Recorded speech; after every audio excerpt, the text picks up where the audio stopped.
Hello and welcome to Daily Prayer with for and from St Catherine's Church in Neasden. Over a long period of time, on and off, we've been working through the story of Genesis. We started with Abraham being called, and we had the story of Abraham, and then on to Abraham's son Isaac, and his son Jacob, and his son Joseph, and we've been working our way through the story of Joseph. And I'm pleased to announce that today we have a happy ending. You don't get a lot of those in the Bible. When we watch television, when we watch films and that kind of stuff, we like a happy ending. It's always nice to see them going off into the sunset. They'd all lived happily ever after, etc., etc. But the Bible doesn't give you that very often.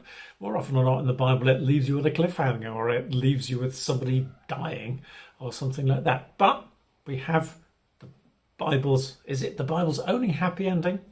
I'm not entirely sure about that, but we have a happy ending today. So join me for that. Have you had some happy endings in your life? If you have, then take a moment to thank God for them. Join me for our opening prayer.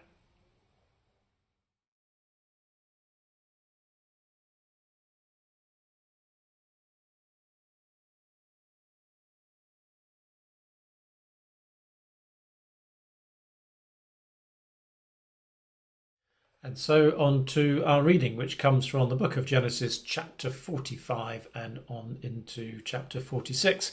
When we left them, Joseph had finally told his brothers, saying, "Look, it's me, Joseph, the one you tried to sell into slavery, the one you thought of killing before that. It's me, but don't panic about it, because God had a hand here, and he's saving all our lives in the process. It's not as bad as it might have been." There was a lot of crying, a lot of hugging, etc., etc., no doubt a lot of storytelling as well.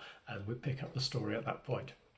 When the news reached Pharaoh's palace that Joseph's brothers had come, Pharaoh and all his officials were pleased.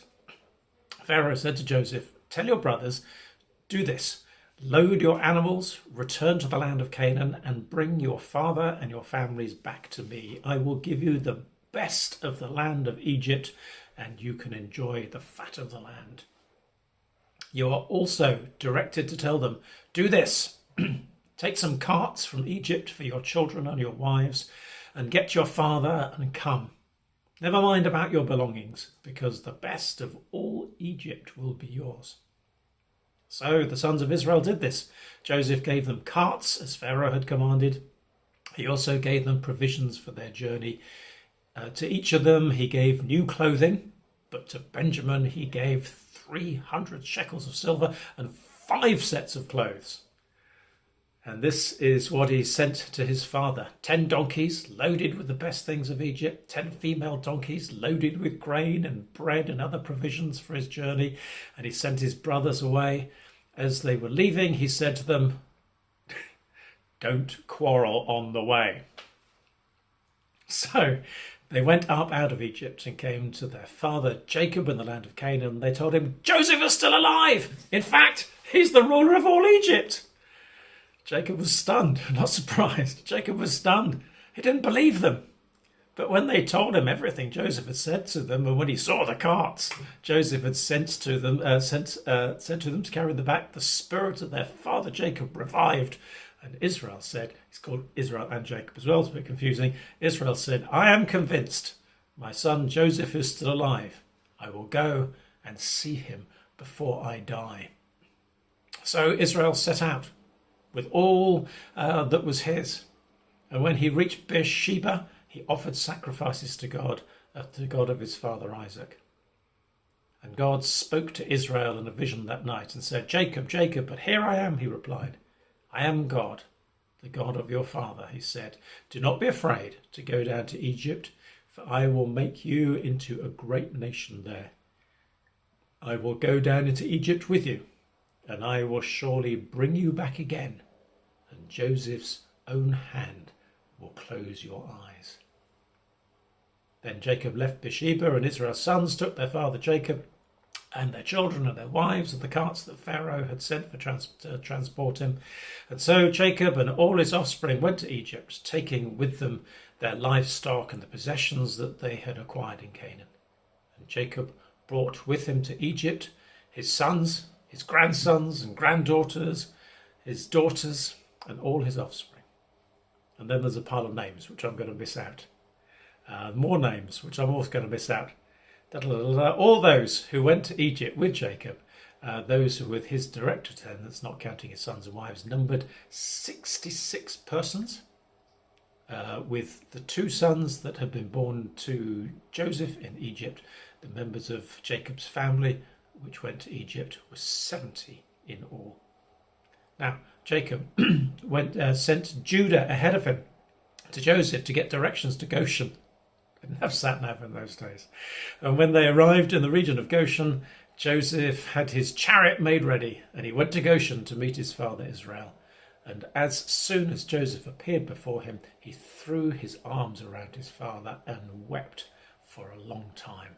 And Israel said to Joseph, "Now I am ready to die, since I have seen for myself that you are alive." I've been running my mind through all the stories in the Bible, not all of them, but some that I can think of, in search of happy endings. And there's a few happy endings. The story of Noah, that has a happy ending. Well, it's a happy ending if you're one of the very few people on Noah's boat. The rest of the population didn't have quite such a happy ending, but that's life, I guess. The story of Ruth, that has a happy ending. That has a happy ending, very clear ending, and falling in love, marrying the man who cares for her.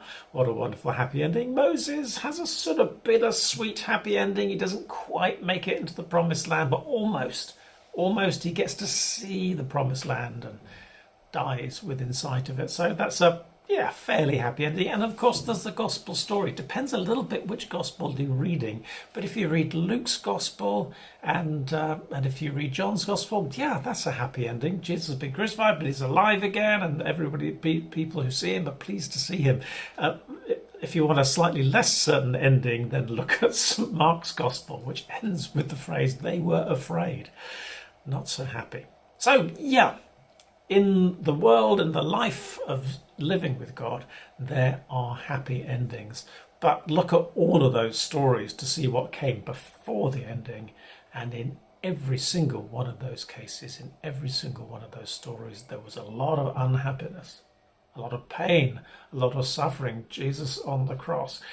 In the story of Ruth losing her husband and travelling to a strange land and not having enough food to eat. Moses had a lot of struggle along the way. Noah had a lot of hard work. And what stands out to me in all of that, in particular with the story of Jacob and Joseph, golly, didn't Joseph suffer? Years of suffering, but with no guarantee that it would end.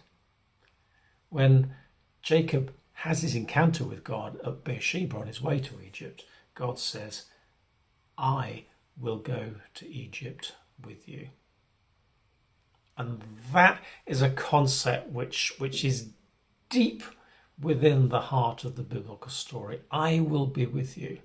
When Moses meets God on Mount Sinai for the first time, at Horeb, I think it is, then God says, Moses says, "What's your name?" And God says, "I am. I am." God is with us. God isn't just with us in the happy endings. God is with us through the difficult phases that go before it, through the suffering, through the struggle, through the storms. God is with us through those. He travels with us through those. And that's really key. Yes, things may come to a happy ending. Not everything does. But whether we're in the happy phase or whether we're in the struggle phase, God is with us. That's the good news.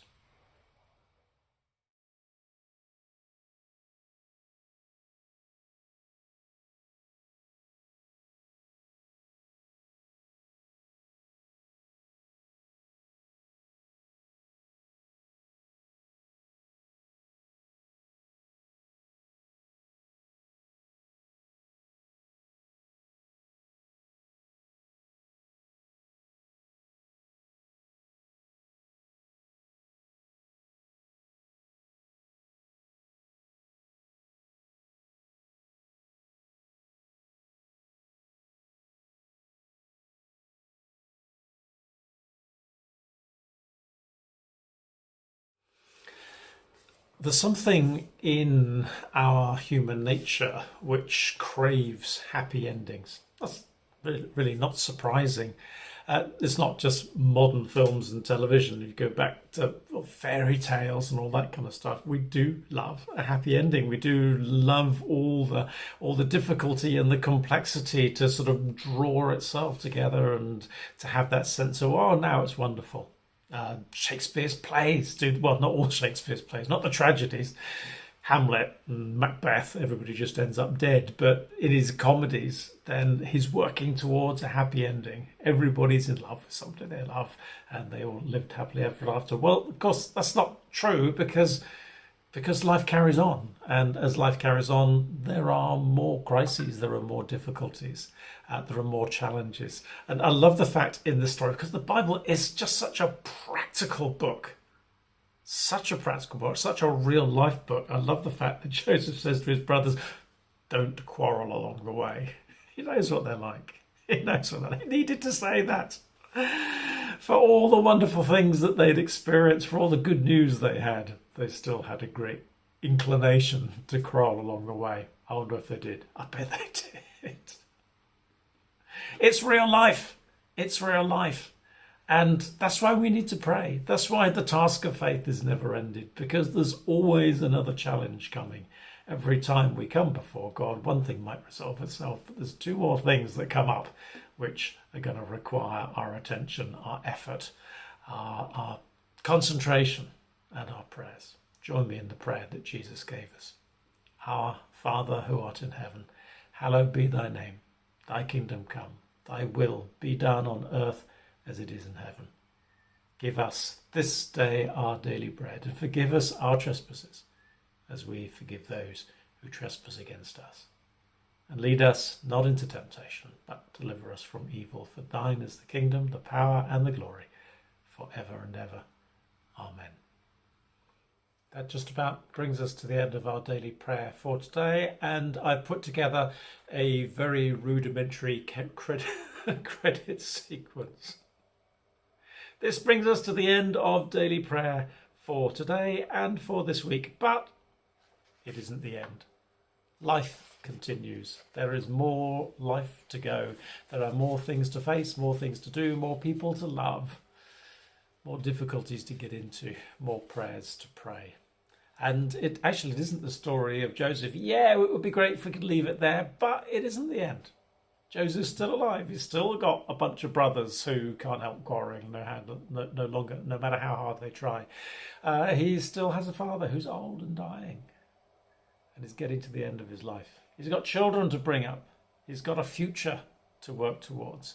And in another week, maybe after Christmas, we'll come back and look at a bit more of Joseph's story. But this is undoubtedly the climax of the fun bit. The rest is just life stuff. But, well, a lot of life is a bit dull and boring, and that's important too. So we will look at that. We won't miss it out. We won't just skip to the good bits. For the moment, join me for the prayer, the grace. The grace of our Lord Jesus Christ, and the love of God, and the fellowship of the Holy Spirit be with us all forevermore.